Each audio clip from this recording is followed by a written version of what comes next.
Well, we're going to punish you, India, which with whom we've had friendly relations for a long time. It's not a state that I would offend or alienate. There is no coherent strategy with attainable political military objectives. None. Well, recently, Douglas Macgregor went on Judge Napolitano's podcast to talk a little bit about why U.S. policy as it pertains to Russia is absolutely insane, why this war rages on, and why the president and this administration won't withdraw aid to Ukraine and disengage there. So let's get his take on this. Please like the video and subscribe to the channel. Did the U.S. dangerously deplete a certain category of missiles which were used by the Pentagon in that fruitless attack? I think we've dangerously reduced our arsenal of missiles, period, not just the ones that were used in that attack.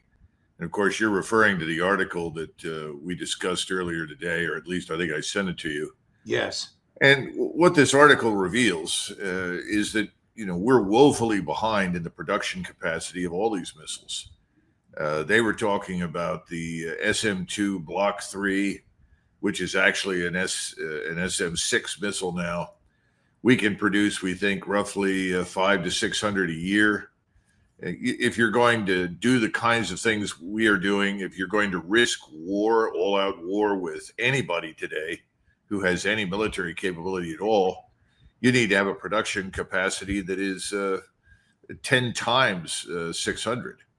And that's just the SM series missiles. We haven't even talked about the Patriot missiles. All of our missile production is very limited, and we have done nothing to fundamentally change that. And this is not a new problem, and that's part of what was in that article. We have flag officers, in other words, admirals in the Navy and generals, I think, in the Army and the Air Force, all of whom should be held accountable for the dire straits that we are in with regard to the production of these missiles. And just get a load of that. We're woefully behind in the production of ballistic missiles because the U.S. government can't stop itself from fighting and funding the wars of other countries and assisting those countries when it's backward for the American populace that is buried under debt. $37 trillion worth if you haven't paid attention. And that's not just in Ukraine, by the way. That's also fighting Israel's war against Iran, the 12-day war where, Israel got knocked down a little bit. There was a sieve in the Iron Dome, and Israel depleted a lot of its ballistic missiles. And even when there was so much propaganda from the U.S. that, hey, Israel's doing this on their own, that propaganda changed really darn quick when the United States used its own ballistic missiles to help out there. Same with Yemen, where the U.S. bombed the Houthis for about a month straight. So it's not like these missiles are being appropriately used when they could be used, I don't know, maybe to defend the United States if it's ever attacked. But no, the scheme isn't defense. It's always empire building. Because they're the ones that over the last 30 years have been in a position to change this outcome, and they haven't done it. And of course, then you have the Missile Defense Agency, which is another culprit. We spent an awful lot of money. We don't know where it went. We're not sure what we are getting for it. So the whole thing is a disaster, frankly. And if we are drawn back into the war again with Iran, which I suspect we will be, well, then it's going to be even more acute then, because we haven't been able to make up the shortfall that we've ended up with at this point. Yeah, I agree with them. And hey, Vegas shouldn't even take odds on when the next time Netanyahu's going to beat the drums of regime change and talk about how they're seconds away from acquiring a nuke again, because it's a sure thing. He's going to do it. He's done it my entire life since I was a young kid. He's going to do it again. They're going to want to replace that regime, and they're going to want to do that on the bankroll of the United States, as always, as was on the table a few months ago in May, I think, when Trump put regime change on the table, and I do think that would have happened if the Iranians weren't so restrained in their reprisal attack, which was no attack at all. They just wanted to save face and avoid war, something that the United States and Israel did not want to do. I don't want to get too deep into this, but how much of our supply of missiles for our own national defense has been depleted by this folly in Ukraine. Oh, well, that's been an enormous drain on us. That's why the joke that came out as soon as we announced that we were going to have another package that President Trump was going to sign off on. That's in addition to the $55 billion that's currently under discussion. The joke was, well, nothing will show up for at least a year with regard to Patriot missiles and radars. And when it does, you'll end up with 17 minutes, if you're lucky, of air and missile defense. In other words, you just don't have the density of missiles that you absolutely need if you're going to provide any effective point defense, not area defense, point defense. In other words, you can't defend Ukraine, but you can defend certain points. Well, right now we can't even do that. And then when you start talking about a potential conflict with Russia, I think the NATO study that came out last year is still unchanged, and that is that we can defend perhaps 5% of NATO territory against air and missile attack from Russia. Well, that's nothing, Judge. This is all absurd. That's why the threats that we've been making are utterly foolish and empty. Yeah, and it's not like the threats are changing the battlefield situation, the situation in the trenches where Russia still controls the Donbass, regardless of how much vitriol Trump throws at Putin, regardless of how many threats of sanctions are made, threats of secondary tariffs are made. It's not changing the battlefield.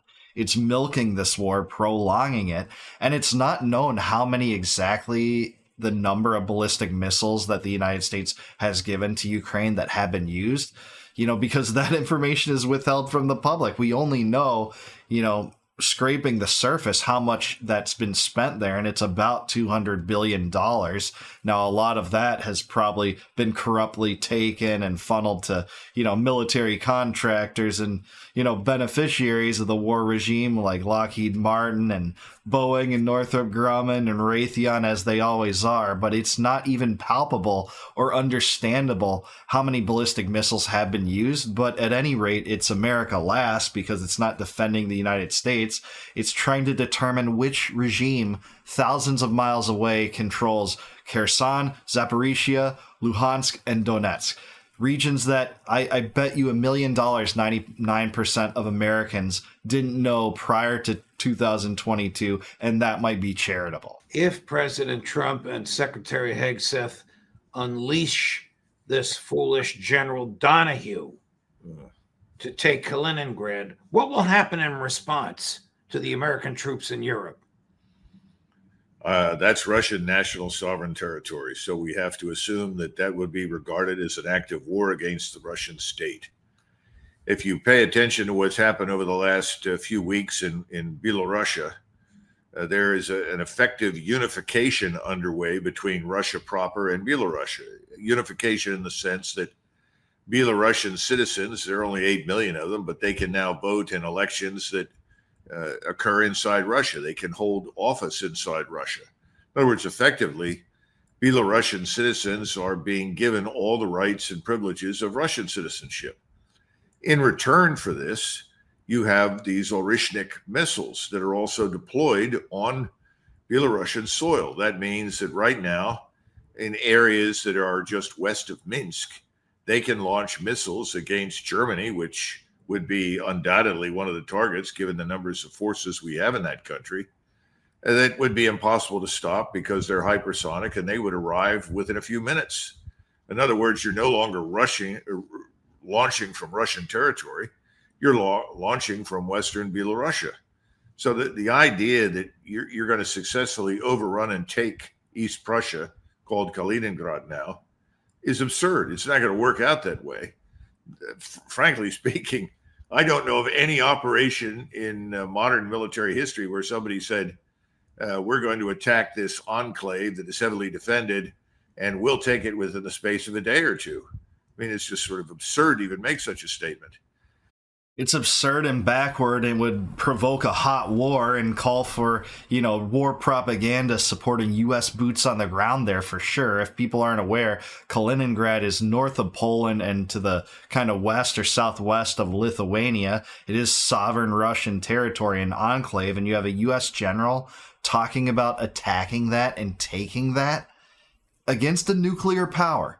It's so absurd and mind-boggling that this is even on the table that it's indescribable how insane that this could be. The worst kind of scenarios playing out involving nuclear weapons and exchanges of nukes between the US and Russia is catastrophic, and there's no winners in a nuclear winter. This is mind-boggling, stupid, catastrophic, destructive, backward, and it's America last policy. We should want to trade with Russia and negotiate and get into diplomatic endeavors and peacemaking endeavors, not fan the flames and continue to escalate this proxy war that could go on to be more destructive than the 20-plus year occupations in Afghanistan and in Iraq combined, because of the cost, the lives lost, and the destruction of relations with nuclear powers. It's so absurd. So I think it's nonsense. I think it was a bluff, frankly, and a very ill-considered bluff. And I don't know why the White House permitted it. I'm assuming that the White House and Hegseth knew it was coming. If they didn't, then one wonders why Donahue is still on active duty. But that's another issue. Well, they must have known of it because they didn't rescind it. They didn't neuter it. Yeah, I think this is back to something else that we've discussed repeatedly, though, Judge. President Trump is someone who believes threats and bullying work.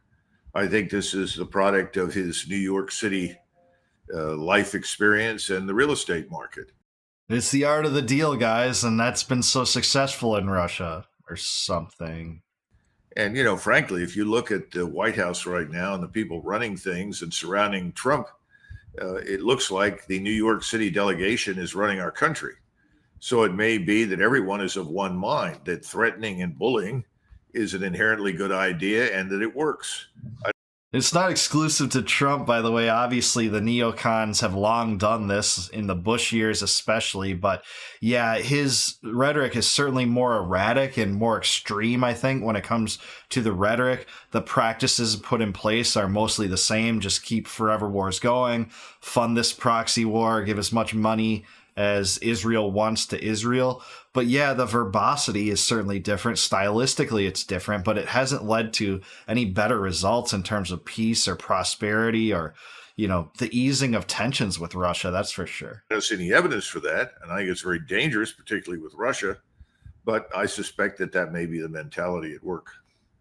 Well, before we get to Russia and President Putin and President Trump, your friend and colleague, Colonel Lawrence Wilkerson, agreed with his friend and colleague, Colonel Bill Ator, that the United States is a flailing empire. Do you agree with that characterization? Well, the administration is flailing, and I think they are ultimately failing right now.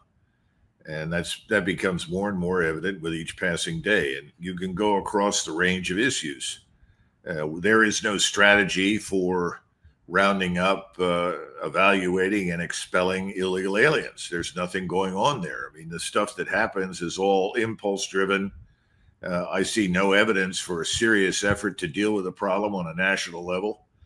Very true. There's never going to be mass deportations when you have possibly 40 million illegal immigrants here. Trump's not even tried to flirt with that. Most of his expulsions and deportations have been targeted to critics of Israel, even some of them legal residents, legal aliens, like they tried to do with Mahmoud Khalil a few months back. But yeah, there hasn't been any wide effort in that regard. That's one example.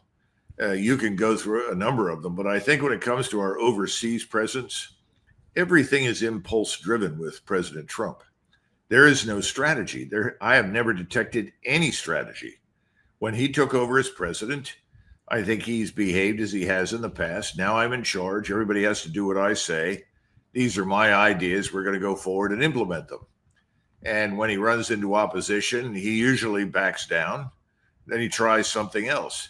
In other words, there is no coherent strategic framework that guides the application of military power or a national industrial policy. You see the same thing with the tariffs. Everyone who opposes me and what I want to do to Russia will have to face 100% tariffs. Then they suddenly back down and say, no, only 25% tariffs. Well, the next question is, why tariffs at all?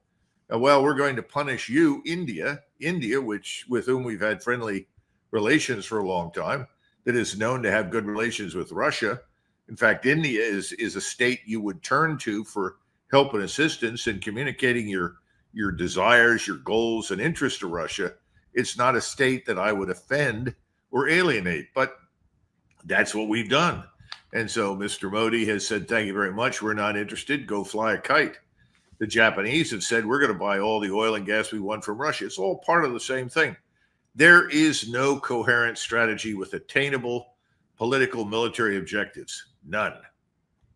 Had to agree with them there. What's their end game? It's not regime change in Moscow. I mean, when those kind of words were floated by the Biden administration a few times, it was just preposterous and no one believed it, and no one can believe it as Russia continues to occupy the Donbass. There's not even a coherent strategy about how to dislodge them from the Donbass. They just keep throwing money at a situation that's mostly remained unchanged for over 3 years, almost 3.5 years now. And that's what we're dealing with. I think Macgregor made a great point about the tariffs in India, too. And mind you, Macgregor's much more of a protectionist than me. I think he favors tariffs to some extent. But when it comes to using that as a tactic to try to, stick it to the Russians with these tariffs, and you're treating India with the most hostility, that's so retarded. It's unbelievable to me, because India is the BRICS country that the U.S. should try to peel off from the BRICS alliance. That should be the country they deal with most warmly in comparison, because there's a track record of camaraderie between Modi and Trump demonstrated in Trump's first term. And Modi, out of all the BRICS leaders, has been much more conciliatory toward Trump than any other BRICS country, even Brazil and other countries. So it behooves the United States to try, if they want to actually, contain other countries around the world, if you're a containment sort of realist when it comes to foreign policy, or try to diminish the BRICS bloc, reduce its power, peeling off India would be the best way to do it. But it could have results similar to what Nixon did when he went to China and negotiated with the Chinese when there was a rift forming between the Chinese and the Soviet Union. But instead, he wants to stick these 100% tariffs to them. It's so absurd. And they're secondary tariffs for having the gall to want to trade with a neighboring power. You get stuck with these tariffs, and guess who pays them? The American taxpayer. They do hurt consumers to some extent in India too, don't get me wrong, but it doesn't even hurt the government. Actually, tariffs and secondary tariffs even give a propaganda weapon to foreign regimes that Putin can use to just explain why the U.S. empire is acting so hostilely. Your economic problems that you're facing because of all this, they're because of the United States. This happens time and time and time again. It happened in Cuba. It still happens in Cuba when it comes to the sanctions placed on the Cuban government, let alone all the other countries that have been sanctioned, including countries like Iran. So that's where we're at. I think Macgregor's totally right here. There isn't a good coherent strategy for dealing with the Russians, but I have one. It'll never be entertained because the war machine hates it, but it's disengagement. It's stop funding Ukraine, not having every excuse under the sun not to do it and to continue the aid flowing, even when you have both houses of Congress and the presidency for the party that campaigned on ending that war. And we're just supposed to pretend nothing's wrong with this. It's just Biden policy. There's no difference from the Biden regime outside of some limited discussions with Putin. But there's rumors of a framework for maybe a peace or ceasefire. We'll see what they put out there. But I'm not too hopeful, because as this transpires, Trump's surrounding himself with people like Keith Kellogg and Lindsey Graham, who has managed to pull Trump farther to the neocon side than many people thought was possible. And there's, I hope for some silver linings, but I'm not seeing any of them yet. But I do want to hear what you guys have to say. Let me know down below. Is there hope with this new potential peace agreement on the table that this war will come to a close soon? Is Macgregor right? Is it a wise strategy to stick it to India and stick these secondary tariffs on these countries? And what do you see will come from this in the future? Like the video, subscribe to the channel. Also subscribe to Napolitano. He did a great job in this interview. Love Macgregor. He's a genius, and love to always hear what he has to say about these sorts of things. please consider becoming a YouTube member. If you click the join button below and help me out by supporting the channel, I will graciously return that favor by giving you access to all of my videos before they go live on my channel. And until I see you guys next time, no more war, no more debt, no more inflation, and no more empire. Peace out, guys. Catch you in the next one.